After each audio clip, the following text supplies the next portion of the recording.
Hello and welcome to Let's Talk Space News for Tuesday, March 12th. Thank you so much for joining us. I'm Kyle Henry. Let's talk about what's going on in space. I never want to hold again. Falcon Heavy is in startup. Go Atlas. Go Centaur. Status check. Go Delta. 5, 4, 3. Ignition. Our top story, NASA's proposed fiscal year 2020 budget has been announced. The $21 billion budget, up 1.4% from fiscal year 19. This budget is focused on lunar exploration with two major pieces of news coming out of it that involve Europa Clipper and SLS's exploration upper stage. Let's start with Europa Clipper. Europa Clipper is now funded to fly on a commercial vehicle instead of SLS. No vehicle was named in the budget, but it's believed that Falcon Heavy or Delta IV Heavy would be the potential candidates. It's also possible that New Glenn could, in theory, launch this vehicle or this payload, but I don't see New Glenn getting the certification that it needs in time to be able to launch this one. And that also leads me into correction from last episode. Thomas Bellino mentioned that I'd said that at the end of last episodes we were talking about Falcon Heavy and SLS and Europa Clipper. I had said moving it from Falcon Heavy to SLS, and that should be reverse, moving it from SLS to Falcon Heavy. Thank you for the correction. I honestly don't know how I missed that. And with the EUS is now the funding for the exploration upper stage has now been deferred, and instead NASA will focus on the completion of SLS Block 1A. Now, the exploration upper stage, or the EUS, is a large upper stage that would allow NASA to send both payloads with Orion and use a 8 or 10 meter fairing in a cargo variant of SLS. So basically, it's what makes SLS an actual viable rocket in the market, because like Falcon Heavy and Delta IV both have a 5 meter fairing. Atlas V has a 5 meter fairing. Like SLS with a 5 meter fairing isn't a great rocket, and I'll be the first to admit that, but SLS with the exploration upper stage is an absolutely amazing rocket, because the payload goes up from I think 70 to like 100 metric tons to low Earth orbit. The fairing size obviously goes up, and that's something that not a lot of rockets nowadays can boast. Like I don't think any rockets flying right now have a 8 meter fairing or a 10 meter fairing.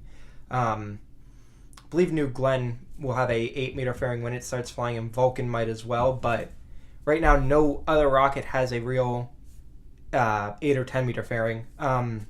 But now with the deferring the funding for fiscal year 20, it doesn't look like it'll even debut on Exploration Mission 3, if ever. This is really bad for SLS.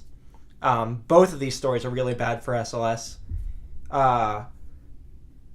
But it should be noted that this is not the final budget, and in fact, this isn't really even the real budget yet. The U.S. Congress has to approve a budget, and in the past, this is Trump's fourth budget, I believe. The past four budgets, basically, Congress has funded NASA a whole lot more than President Trump had originally outlined in his budget.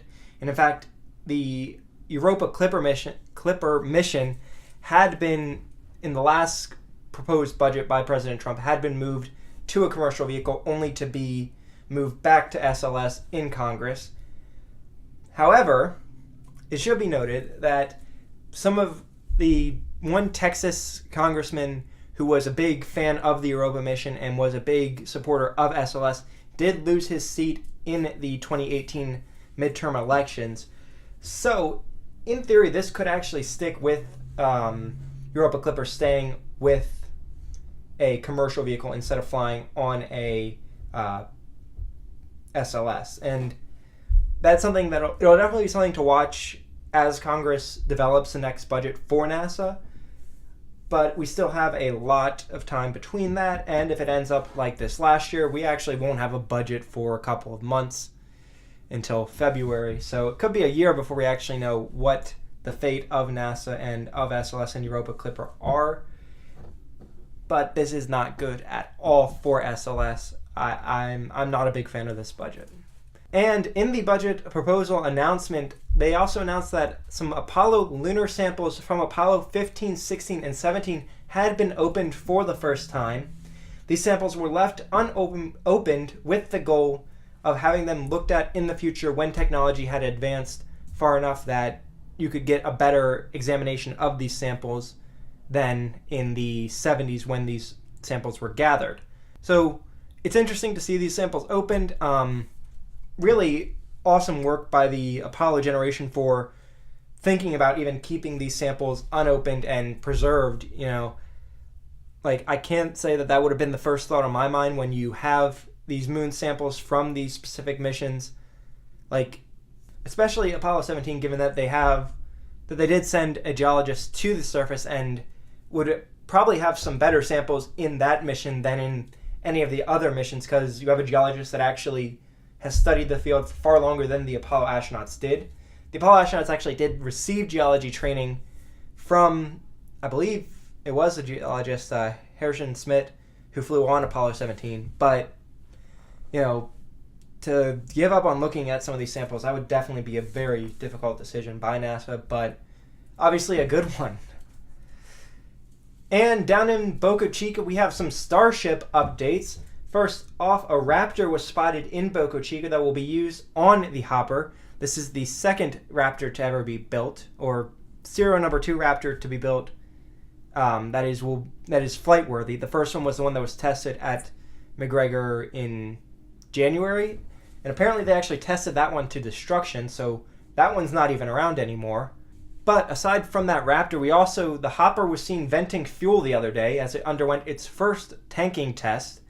Should be noted the nose cone still hasn't been replaced since its damage from a storm a few months ago, but pieces of a new one have been seen in Boca Chica, so we are getting closer to Starship updates, or Starship hops, but I'm excited for this. I really want to see this rocket fly, or this vehicle fly, because I don't think would it technically be a rocket? I guess in a way. And over in China, they have announced that their Mars rover is on track for its flight in 2020. This mission will feature both a rover and an orbiter for Mars. The mission will be launched by a Long March 5 between July and August of 2020. China is picking between 2 landing sites. The first site would place it near both Pathfinder and Viking, and the second site would place it between the Viking 2 and the Curiosity rover. By the way, when I say close to, this is Mars. Close to is a matter of 100 miles, maybe. Like, it's not close as in you could, in theory, see these craft meet up and, do a handshake.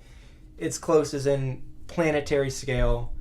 They're pretty close. Like, they're the only things closer to it that we know of. But this rover would be one of 3 rovers sent to Mars in 2020, including Europe's ExoMars Rosalind Franklin rover and NASA's Mars 2020 rover. And interestingly enough, in the NASA 2020 budget, a helicopter drone was funded to fly with the Mars 2020 rover to basically do short little flights up and then sort of scan the area where the 2020 rover would be going before finally coming back to the rover and I guess recharging. So kind of an interesting thing to see. I can't wait to see that part of it. Along with these 3 rovers, the United Arab Emirates is also on track to send an orbiter to Mars in 2020. So 2020 will definitely be a year for Mars exploration, and I cannot wait. But we had one launch in the last couple of days, and that was a Long March 3B that launched the Zhongxing 6C satellite to a geostationary transfer orbit. That launch occurred on Saturday, March 9th at 11:22 a.m. Eastern Time from Xichang. But this launch was significant as it was the 300th launch of a Long March rocket in the last 60 years since China founded its space program. So congrats to China on their successful launch. And we have 3 upcoming launches in the next couple of days. First off, we have Soyuz FG with the Soyuz MS-12. That launch is scheduled for Thursday, March 14th at 3:14 p.m. Eastern Time from the Baikonur Cosmodrome in Kazakhstan. And it'll carry the crew of Alexei Ovechkin of Roscosmos and Nick Hague and Christina Koch of NASA. Ovechkin and Haig had flown on the ill-fated Soyuz MS-10 that aborted during its flight. So good luck to Roscosmos and to the 3 cosmonauts on their flight. And down in French Guiana, a Vega will carry the PRISM Earth observation satellite into orbit for the Italian Space Agency. PRISM will support environmental monitoring and security applications for Italy. That launch is scheduled for Thursday, March 14th at 9:05 p.m. Eastern Time from French Guiana. And our final launch in the next couple of days is the Delta IV with the WGS-10. WGS-10 is the 10th wideband global SATCOM spacecraft to be launched. It is built by Boeing and is a geostationary communication satellite for the U.S. military, and will be flying aboard a Delta IV Medium Plus 5.4. This is a Delta IV in its medium configuration, so no solid or no liquid boosters on the side. And it will be having a 5-meter upper stage and 4 solid rocket motors on the side that are much smaller than the liquid motors that we see on Delta IV Heavy. That launch is scheduled for Friday, March 15th between 6:56 and 9:05 p.m. Eastern Time. But that's going to about do it for this episode. I'm Kyle Henry. Thank you so much for watching. We post newscasts like this every Tuesday and Friday. So if you enjoyed, hit the like and subscribe button and ring the notification bell so you can stay up to date on what's going on in space. We also post the sources for today's stories in the description down below, so you can check our facts. If something doesn't seem right, let us know. We strive for 100% accuracy in our coverage. Thank you so much for joining us. Goodbye.